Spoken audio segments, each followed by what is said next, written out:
you're listening to this podcast, you're likely in the construction world. You follow a plan to a successful conclusion, and how well you do that dictates how efficient and how enjoyable the process is for yourself, your team, and your client. But I don't know why I have not spent more time thinking about tax architecture or building wealth.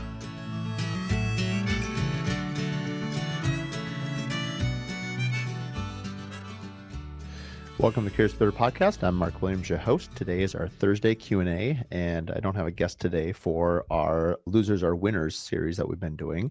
And we did a couple episodes where we brought on some alumni of the Contractor Coalition Summit, which is just 2 weeks away. There's still a handful of spots remaining if anyone wants to attend. All the details will be on the Contractor Coalition Summit website, and we hope to have you there. I wanted to talk about, just a couple of days ago, I did a live podcast that'll air here in a week or two at Mysa Hus. So for those who have been following the show and are aware of our Instagram handle, Mysa Hus, it is a concept home that we're doing. Whole brand has been around it. And it was really fun to do a podcast in one of my actual homes versus like a live event or, on stage of a big conference. And so the idea behind this was I wanted to sort of change how we come to market with a spec home. And I won't go into the whole story right now on Mysa Hus. We've teased a little bit about it in the past, and we'll talk more about it in the future. But I wanted to do a kind of reward all of our partners. So we have, I think at this point, maybe 30 or 40 partners on Mysa Hus. And I wanted to do a live podcast in the home before we enclose it with sheetrock. So right now, sheetrock happens next week. And so what we did a closed event. Originally, I was going to do a public event, but it was just going to get too chaotic. And also because at some point we, want to sell the home, and sometimes your first impression, people that aren't in the industry don't really know what to make of this kind of home, especially the sophistication that we're putting into it without proper education. And so I really just did it to people that are already a part of the home. And it was really great. We had about 27 people. I interviewed Mark Cabrera and Mark Brandenhoff from Pella Northland, who's one of our partners. We had Alex from Huber, Zip in Huber. And then we also had Chris Jessen from Rockwell. And it was really great. So I really talked to them, like, why did they want to partner on this house? And one of the things that came out in the episode that was just really rewarding is, I can speak from my point of view as a builder, why I chose them. They're existing partners that I had. They're people that I wanted to involve, but I wanted to sort of change how builders think about leveraging the partnerships that they already have. Sometimes, people will look on or ask, oh, how did you work with this brand or that brand? And, I think a lot of it is loyalty begets loyalty. I talk about it all the time. Like, I think we all already have enough relationships that if we just ask each other how we can help each other, like that might be enough right there to take your business and their business to another level. And so it was just really rewarding to have everyone together and just to speak about our collaboration thus far. We're going to have two more. We'll have one in May and one in June. One will be closed again to just sponsors, but then the last one will probably be open. We'll probably do a big event when the house is completely done, and might even do it outside in the backyard around the pool, just because I expect we'll have a fair amount of people. And it would probably be, interviewing all the partners as well as maybe the designer and architect on the project as well, just to kind of say at this point, like, what has their experience been over the last year and a half? And so anyway, that just happened. It was fresh in my mind. It was really exciting. It was a great day. We had coffee and lunch for everyone that attended, as well as kind of a home tour. And, one of the things that goes into, these homes is, having a tour of a home before it's done is really cool, especially for industry professionals because once it all gets covered up, you don't know about all the cool sophistication behind the walls. And so I really wanted to highlight our partners that really have been their, quote, pun intended, foundation up. And so we really highlighted, some of those things. So stay tuned for that episode. It's coming up. What's on my mind here is really, that's crazy. We're only 2.5 months away from the end of the year. And a graphic came up on my Instagram the other day of just how we look at, what has already happened and what's ahead of us. And like, how can we close out the year? And, I talked last year in January and February about my misogi, which is this Japanese principle of like one thing. And so personally, my one thing was to train and run a 100-mile race. That happened in August. And I don't know if I talked about it on the podcast, but I actually got to mile 64 and they actually canceled the race at 10:30 at night because of wildfires. So that was kind of a bummer, obviously, to train 7, 8 months and then make it. I was on pace to do what I wanted to do, and then have it canceled. So I was mainly bummed, thinking that, oh man, I got to spend another 8 months next year training for this in order to cross it off the old bucket list. But anyway, my other professional misogi was Mysa Hus, and it'll carry forward into next year as well. And the whole point is that one thing that sort of gives clarity to all the other things in your ecosystem. And I chose two, one personally and one professionally. And if you go back to the episode, the earlier the year, the definition of a misogi is something that you have a 50-50 chance of failure at. Like, it shouldn't be a layup. It should be something difficult. The other part of it, it can be private or it can be public. Obviously, I have a podcast, so I wanted to share it publicly. And also, there's a part of accountability in doing that. When you set out a goal that other people know about, sometimes when you're in the trenches of training, or you're in the not fun part of, let's say, a business decision, it kind of just another layer of added motivation. And then something that obviously really challenges it. You have to say no to certain things in order to accomplish it. So that was how I defined my misogi. And the reason I'm bringing it up is I'm trying to think about what mine are going to be for next year. Every time at this point of the year, we've got our awards coming up. So we've got the Builder Show Awards here for Minnesota coming up this Friday, actually. And so it'd be great to see, Builder of the Year announced, Remodel of the Year, Social Media Person of the Year, or Company of the Year, and all these different amazing awards. And it's just awesome to see, the whole industry celebrate each other. We also have the Midwest Awards coming up. And then, of course, we have a number of live events coming up. So we've got the Contractor Coalition coming up here in a couple of weeks. I'm actually flying out to Boston to visit Nick Schiffer because I want to see 45 White Oak. There's a lot of similarities between, what he's been doing over the last couple of years to what I'm doing at Mysa Hus. So I really want to, pick his brain, see the house. I saw it a year ago when Contractor Coalition was in Boston. I got to see it at the framing state. And so I haven't seen it since, obviously. And so I'm really curious to see, what it's like. And Nick's been great. He's one of my business partners at Contractor Coalition. So he and I talk fairly often, and just really excited for him to, show off this home and kind of show me all the detail behind it and kind of geek out at the level of execution that he's accomplished, and then, pick each other's brains. How can we, what's next for both of us?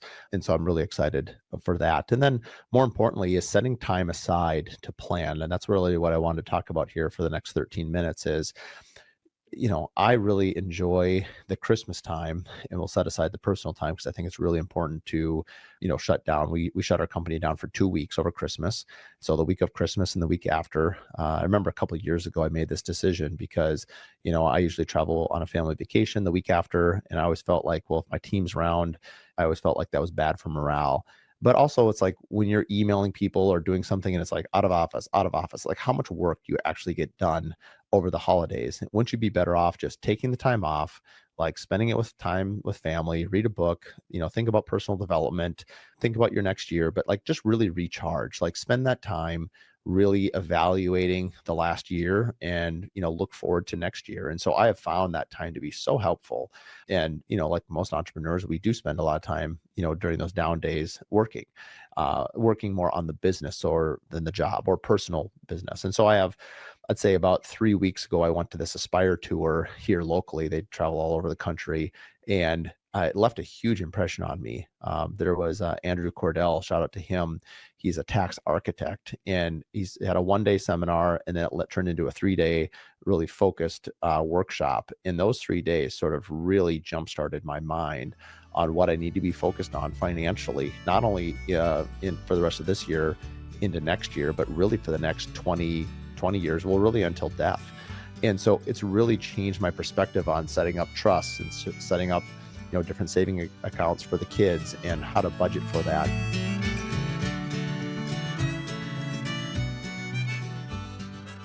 Lake Society magazine is Minneapolis' premier target market boutique lifestyle and design publication. It embodies the unique lifestyles and design of the Minneapolis City Lakes neighborhoods. From Lake of the Isles to Lake Harriet, it showcases the best in local design projects by both premier builders, architects, and interior designers in this area. Lake Society magazine has the look and feel of a national publication with glossy covers, high-end finishes. It's mailed directly to upper bracket single-family homeowners in the City Lakes area, and it's the perfect local coffee tabletop publication. Subscriptions can also be available through the website lakesocietymagazine.com. Additionally, publisher and founder Karen Steckel has over 27 years in the local magazine publishing industry and has a passion for high-end photography and quality graphics. Her commitment to quality, visual simplicity, and beauty are strongly reflected in her beautiful Lake Society magazine. One of the things that really stuck with me was that, wealth is not created, it's engineered. And so really this deliberate process, and I think it's something that I have not given enough focus to. And it's a little surprising because, like, when I train for a race, I am very methodical on, how many miles I'm running, like what I'm eating, how I'm sleeping. Like, I have a very, like, if I want a successful outcome, I know how to backfill the training in order to accomplish it. If you're listening to this podcast, you're likely in the construction world. I know how to build a house. You follow a plan, you get the specs from the architect, you get the design selections from the interior designer, and you follow the plan to a successful conclusion. And how well you do that dictates how efficient and how enjoyable the process is for yourself, your team, and your client, and how good you execute on it is your talent level. But there's a clear path on how to build a home, and so I don't know why I have not spent more time really thinking about tax architecture or building wealth. And I think wealth means something different to every person. I saw this great thing the other day. Like, in many ways, I'm extremely wealthy in terms of like friendship, in terms of interest and things like that. And so I don't think wealth is always, for me anyway, it's not always about money.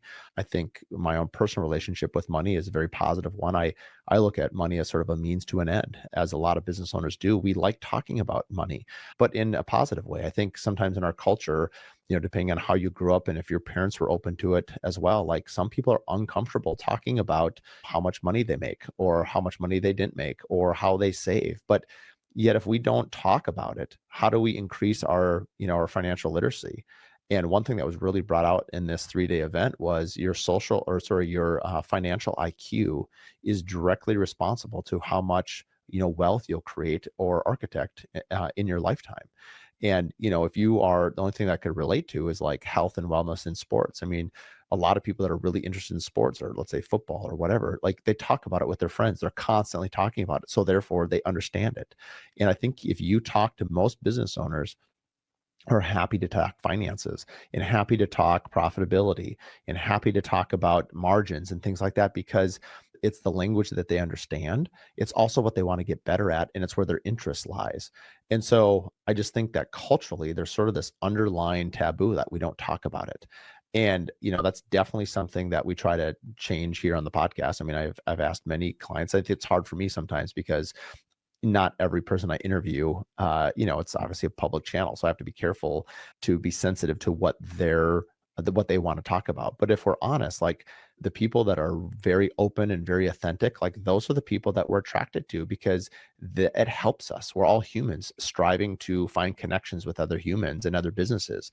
Like, I hope that people listening to this show like find the guests that we have on, not only entertaining but educational. I try to do both. I hope that we're doing a good job of both educating and entertaining. And because I think that's a powerful combination. If you learn something, the goal has always been for me that myself and the audience therefore would learn 2 to 3 things per episode and be able to apply it to their life and to their business. And then if you can have a good time and laugh while you're doing it, like so much the better. And so that has always been sort of like a founding principle of like what I want out of every interview. I often think about that in terms of like, as I'm preparing questions or interviewing people, like what are people getting out of this? And then just real talk, just be authentic.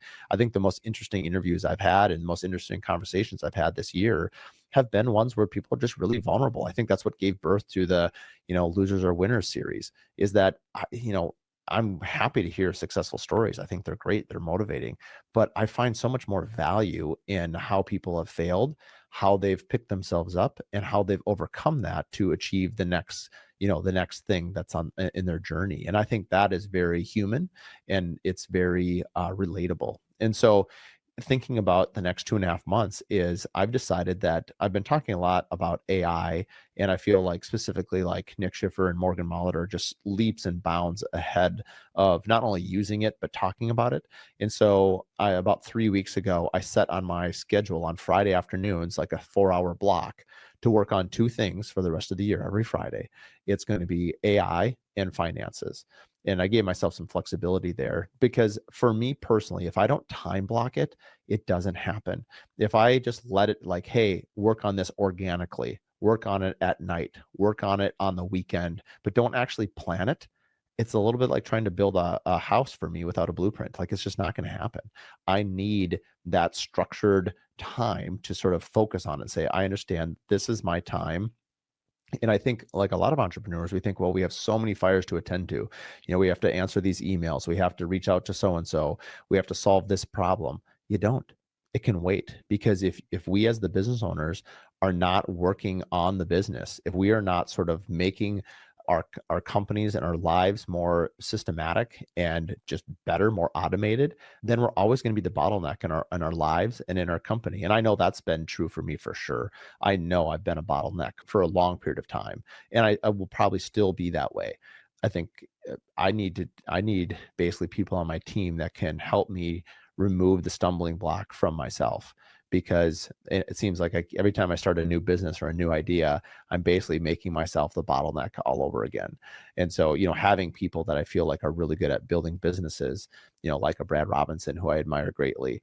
I think Brad Levitt does a great job of building his business. And even in my local community, I look around and I see, Rick and Amy Hendel. I think they have a marvelous business. And, people that are really good business operators, like it's really fun to watch them, to interact with them and to talk with them, and then to take, sort of that inspiration and some of the things that you see and apply it to your own business. And so for me, going forward here for the next 2.5 months, having those Fridays to really devote, and my hope is that I will discover something in that time that will make me a better person, a better business operator, and also better for my team. I think I want to model some of this behavior, obviously, for my team as well and check in with them. I think one of the issues that most owners have is not expectations, but well, maybe it is the right word. Like, what do we expect from our team? And I don't think it's fair to hold your team to the same level of accountability as an owner. And what I mean by that is like an owner is always going to feel like they have more ownership in their company. That's true. You do look at your shares. Unless you're an ESOP and your employees actually own part of the company, of course you care more about your company. It doesn't mean that they don't. It just means that it's sort of like it's your child. They're daycare providers. They're helping, but it's not their kid. And I'm not saying that they don't care for their kid or helping, because they certainly do. We can never have the companies I have without amazing people that love what they do. But I think there's just another level of it. And so I need to tease this out in my brain is how do I inspire people on my team to be the best versions of themselves? And the only way I really know how to do it is to try to be the best version of myself and then really demonstrate and show them like what I'm doing. I heard today, I was listening to the Modern Craftsman podcast, and there was a great line there. Nick was just talking about how doing a better job of communicating to your team what it is that that he does. And so when I heard that, I just got thinking like my team can see my calendar and it is chock full. Like I have no breathing space, which isn't a good thing. I need to work on that too. But where I was going with this is I think I'm going to do a monthly memo to my team of like, this is what I did this month. This is what I'm working on. And this is what I'm working on next month. I'm not sure I guess it'll kind of evolve. Like, it's mostly meant so that they can see like, hey, I'm meeting with 3-4 new prospects, 2 of them signed as design retainers and moving forward. We worked on whatever it might be. I'm iterating out loud here because I'm not sure what I'm going to do with it. Maybe I should do it per week, but I think maybe per month might be my cadence, because we do this all the time with our clients and it's super helpful. And it's not that we don't do this often verbally, and it's not that they can't see what we're doing too, but I think just having a kind of a formalized way, I think it might be helpful for us, it will be for me, to actually write down like, what did you accomplish this month? And what are you working on next month? What are your objectives? And just kind of give them an idea of what you're working on. And, we start every one of our Monday ops meetings. We do a 2-hour ops meetings on Monday. And we start with the rosebud thorn. I've mentioned this before. We do that every night at dinner with my kids, and they love it. I don't think my wife likes it as much as I do, but the kids just, they fight to see who gets to go first. And so, I think we get so trapped in, kind of like being efficient. And it's hard for me because I sit down, it's like, okay, this is 2 hours. I need to, we need to crush these 2 hours or an hour and a half, however long it ends up taking. But we always start with, hey, what was your rosebud thorn over the weekend? And I think it's just a good way to connect. And I think as an owner, I need to do a better job of that in a different way. So I think I'm going to structure it both from a business standpoint, like these are the things I'm working on, and then personally, kind of almost like a little report card. And maybe it'll just be bullet points with like kind of almost like a KPI kind of thing, key points of interest, where it's just like, hey, this is my report card for myself, just letting you know what I'm up to, letting you know what I'm looking forward to. And anyway, so I think after this podcast, actually, I'm going to go ahead and do it right away, just so it gets off my plate and I kind of see how it goes. So have a great Thursday, and we'll see you next Monday. If you've been listening to the podcast for a while now, or even if this is your first episode, I talk about the Contractor Coalition Summit all of the time. Our next one is happening November 7th through November 10th in Chicago. And all the details can be found at the contractorcoalitionsummit.com. You've got Brad Levitt, Nick Schiffer, Tyler Grace, Morgan Molitor, and myself will all be there. We've got great content over 3 days. You've got builders from all over the country. Try to get it to about that 30 people number. And we'll have sponsors as well that add a lot of value to each one of these dedicated days, where you're talking about contracts and spreadsheets and margin, and whether you're doing fixed bid or cost plus, your pre-construction agreements. I mean, the list goes on and on and on. If you haven't been following it yet, you should. The Contractor Coalition Summit Instagram page is giving you a steady diet of the conversations that are being had, a lot of promo reels, a lot of the interviews that I've done personally at Omaha, which was my first Contractor Coalition where I'm part of the leadership. I interviewed all 36 people that attended, and we're going to be unveiling each one of their interviews over the next couple of months. So people that were not able to attend and would like to can kind of get a better idea of the value that builders are getting. So if you're going to sign up and come to Chicago, you can type in the promo code Curious Builder and get $2,500 off, and we'll see you in Chicago. Thanks for tuning in to the Curious Builder podcast. If you like this episode, do us a favor, share it with 3 other business owners. The best way that we can spread what we're doing is by word of mouth, and with your help, we can continue to help other curious builders expand their business. Please share it with your friends, like and review online, and thanks again for tuning in.